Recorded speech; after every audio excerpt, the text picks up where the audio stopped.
Alam niyo ba kung magkano binibigay ng mga OFWs? Sa ngayon, 1.6 trillion. Wow! Magandang ano yan. Sir, Kasi nakatutok po tayo. OFW. Nakatutok po tayo ngayon sa mga usaping kine-question dahil sa mga insertion at saka tulad ng PhilHealth at kung ano-ano pa ba. Ito, shocking to that the people must know, no?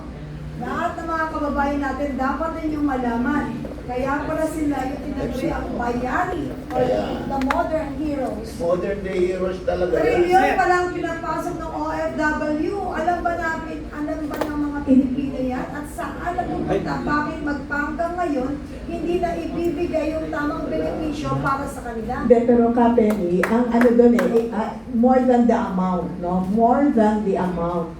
It is the fact that babagsak ang ating ekonomiya kung wala ang contributions ng mga OFWs. Yun more than the amount. Kaya, saludo po. Ma'am, OFW is considered economic soldier. Correct. Correct. Ang ganda. Ang ganda.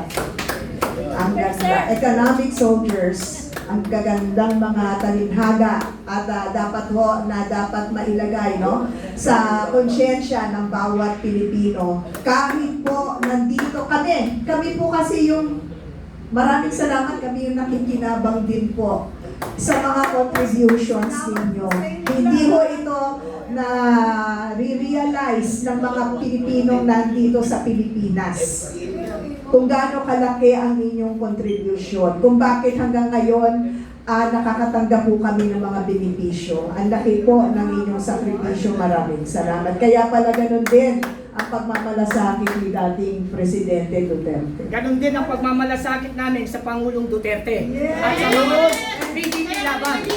Dahil yan ang mga PDP laban ang may prinsipyo. Sa lahat ng ating mga modern heroes, ang ating mga minamahal na OFW, ngayon ko lang napagtanto, nakatutok tayo sa PhilHealth at kung ano-ano mga pera meron ang iba't ibang departamento o ahensya ng gobyerno.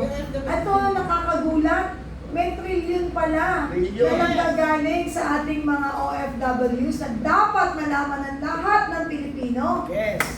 Every year yan. Every year, ha? Every year. O, pakicheck din yan, baka nawawala rin yan. Ang hirap na, kaya talagang shout it out sa sambayan ng Pilipino that every Filipino must know na may trilyon perang pinapasok ang OFW taon-taon.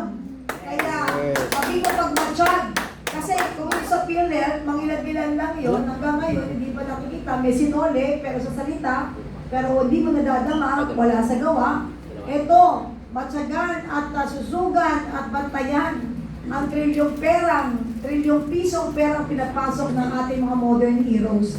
Kailangan pag-ingatan natin yan. So, Ma'am Penny, it's a high time naman po siguro na magpasalamat kami kay Tatay Digo. Kasi po, wala kaming kaalam-alam na nung na-launch yung OSCA 2016, wala kaming alam na sa kanya na yon. Kasi 2005, kung saan-saan kami departamento pupunta kami ng DFA, SSSS, so napapagastos kami ng malaki. Pero nung 2016, na-experience ko po yun mismo, dito na sa Blast Ople building pa kasi talaga yun noon. So noon ko lang nalaman yung one-stop service center for OFW. So nakahintay ka na lang doon, nandun mo na kukunin lahat-lahat. So no need na bumiyahin ka ng iba't ibang departamento. Unknowingly, na kay Tatay Digong na pala yun. So, thank you so much kay FPRI. Alam mo, sa totoo lang, meron tayong money today. Kung alam lang natin na ganito yung senaryo mangyayari, dito kayo, dyan kami. Para mas malakas yung pinili nyo. Kasi sa susunod Sorry, kung ma'am. hindi tayo gano'n, dyan kami, dito kayo, Sorry. kami yung tatanong sa inyo. Kasi sa totoo lang, lahat ng tao may alam. But you don't have the guts to question para sa ikapapanatag at ikalilinaw ng lahat ng usapin. Salamat sa Pilipinas. Yan po yung inaantay natin. Secretary Billion, yung Kaya nga, OFW ID, napakahalaga. Kaya matakas. Oo. Kung makikita po ninyo yung logo ng ating kapihan, ano yung nakikita nyo? Ang bawat Bawat tinig tinig. ay Kaya mahalaga. nandito kami. mahalaga. Opo, eh hindi lang naman kayo nagagaganyan. Kung alam lang namin, kami na sekretary ang umupo dyan at kayo ang nandito. Mas malinaw na maririnig ng taong bayan dahil napaka-importante po ng impormasyon pong dinala nyo ngayon. At salamat po dahil sa tapang at pinagpapalala. Alam mo sa totoo lang ha, kaigat ha, sorry, umiyak. Kasi ito, gusto kong tuloy-tuloy at mainit na usapin dahil hindi natin nakalain ang ating mga vloggers is for OFW. Bakit kayo uwi namin pakita kay tatay dito na kanina pa siya malalaman natin.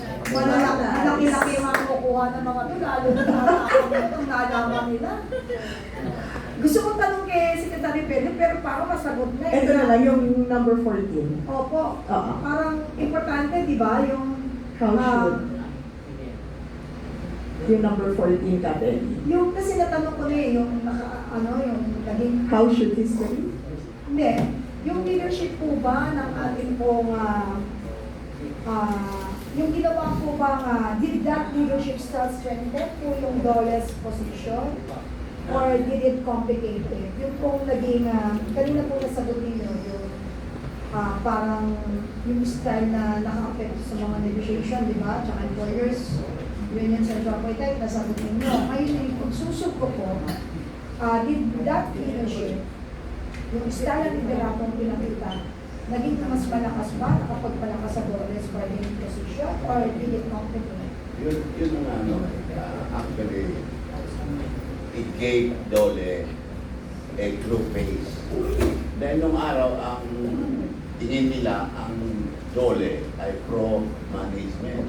So, na puro pabor sa ang desisyon ng mga NLRC, gano'n, at yung mga arbiter, puro pabor sa mga employer. Pero pagdating ng panahon, ay napakita na ni Pangulong Duterte through the Department of Labor na wala ang pinapanayagan, kundi pareho tinitingnan at partners in the business. Walang negosyante kung walang empleyado. Walang negosyo kung walang empleyado at walang employer. Para merong negosyo, kailangan merong manager, may owner, may investor, at merong worker. Yun. Secretary, pabor ba kayo dun sa pagbuwag ng provincial rate? Ng provincial rate. Opo. Sa business, sa sweldo. Sa sweldo? Yung sa tripartite. Sa solo which ngayon ni productivity board. kung Eli San Fernando. O kasi kwan naman. Pabor ba kayo? May yung regional, kasi meron wage board eh. Opo. O, may wage board, regional. Oo. Yung regional wage board na yan, sila ang nag-assess sa financial and anong tawag, business situation, at doon sila nagre-recommend ng wage increase or wage decrease. Yun, pero palagay ko tama pa rin yun. No? Buwagin ano? Hindi siguro kailangan pa rin kasi iba, kagaya kung nasa Metro Manila ka, bibili ka ng 1 kilong repolyo, 140. Pero pumunta ka doon sa Isabela, wala pang 80 yan eh. Kaya iba ang cost of living doon. Kaya kailangan i-adjust mo rin yung status ng iyong salary. Sir, may isang ganun ba? Sir, ito talaga ano ko eh. Karamihan po kasi yung sir yung sa mga empleyado, sa mga company ngayon. May style sila na gumagawa sila ng agency. Yung sinasabi ko. Opo. So, yan ba sir, hindi ba yung pwede mabuwag kasi ginagamit ko kasi yan na ang hindi lang sa mga empleyado. Pero nandiyan naman yung wage board natin eh. Sila ang tumitingin at naniniguro na tama ang assessment nila sa situation at magiging basis ng kanilang wage increase or wage increase. Ay, iba po sir, ang tinutuloy po yung regarding sa agency. Instead na dahil sa company mag-apply, ang company gumawa ng agency para yun ang agency magpasok sa kanila naman. Na ano sir, nabayulin po kasi ang karapatan ng mga manggagawa. Hindi naman. Kasi yung wage board may representative na mga manggagawa. O hindi naman Kaya dami purely... kaso yung sa labor sir. Yun lang. Yun lang ang bandayan nyo. Baka masyadong pro-management yung Yes, mga po, member. sir. oh. Pero kung meron ganun, dapat iparating nyo sa Department of Labor Secretary. Ako, ginawa na rin po, sir. Wala rin. Baka. Kasi ang may-ari ng ano pala, ng company, yun din yung agency. Siya din may-ari. Ayan, kabayan. Yun. Mag-ano muna tayo? Kasi medyo mahaba yung oras natin. Pero sir, last ka, sige. Kasi nasira yung ating flow ng program. But thank you kasi very informative po yung nilatagin nyo. Thank you, thank you. Go on, sir. Si Pogi. Hello? Ayan, meron po, sir. Meron po mapasok po. Meron?